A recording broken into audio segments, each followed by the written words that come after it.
Genesis 9 shows us what happens after the flood as God makes a covenant with Noah, a promise sealed with the first rainbow. This chapter reveals blessing, responsibility, and God's mercy toward all creation. I'm glad you're here. Let's dive right in. Welcome back to our journey through Genesis. Today we're in Genesis chapter 9. When the flood is over, Noah and his family step into a new world, and God makes a covenant that still impacts us today. This chapter highlights God's faithfulness, the sanctity of life, and the beginnings of nations. Genesis 9 verse 1. So God blessed Noah and his sons and said to them, "Be fruitful and multiply and fill the earth." God reaffirms the original command from Genesis 1. Even after judgment, his purpose continues: life, multiplication, and stewardship of creation. Vadi Baucham points out, judgment doesn't erase God's mandate. It clarifies it. Genesis 9 verses 2 to 3. "And the fear of you and the dread of you shall be on every beast. Every moving thing that lives shall be food for you. I have given you all things, even as the green herbs." Now animals fear man, and God gives permission to eat meat. This is a shift in human-animal relationships and diet. God provides, but boundaries still apply. Genesis 9 verses 4 to 6. The sanctity of life. "But you shall not eat flesh with its life, that is, its blood. Surely for your lifeblood I will demand a reckoning. Whoever sheds man's blood, by man his blood shall be shed." Life is sacred. Blood symbolizes life and belongs to God. Capital punishment is established, not out of vengeance, but justice. John MacArthur notes that this underscores human dignity as image-bearers of God. Genesis 9 verse 7. "And as for you, be fruitful and multiply. Bring forth abundantly in the earth and multiply in it." The command is repeated.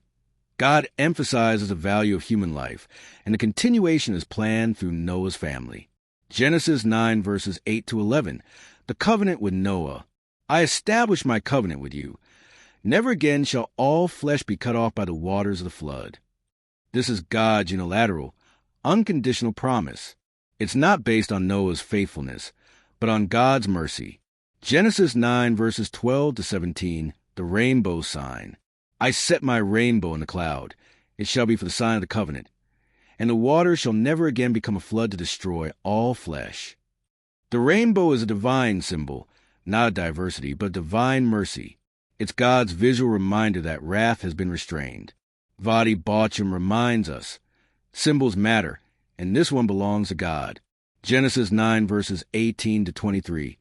Noah's drunkenness and Ham's sin. "Noah planted a vineyard. Then he drank of the wine and was drunk, and Ham saw the nakedness of his father." Noah's failure shows that even the most righteous men are still sinners. But Ham's response is dishonoring, possibly mocking, possibly more. Shem and Japheth respectfully cover their father.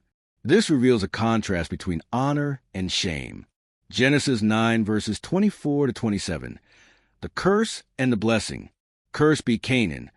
A servant of servants he shall be to his brethren." Noah speaks prophetically, not in personal anger, but in divine insight. Ham's dishonor affects his lineage. But Shem is blessed. His line will carry the covenant promise. Japheth is enlarged. His descendants will dwell in Shem's tents, pointing to Gentile inclusion in the gospel.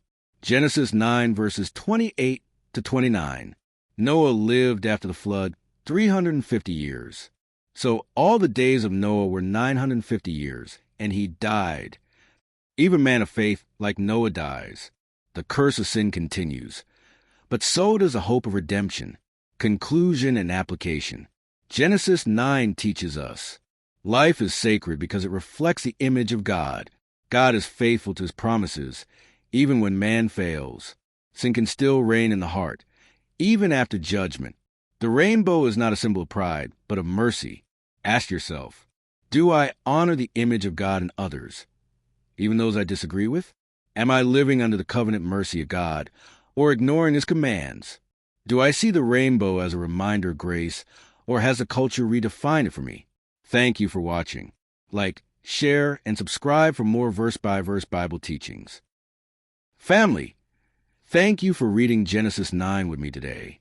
If something spoke to your heart, share it in the comments.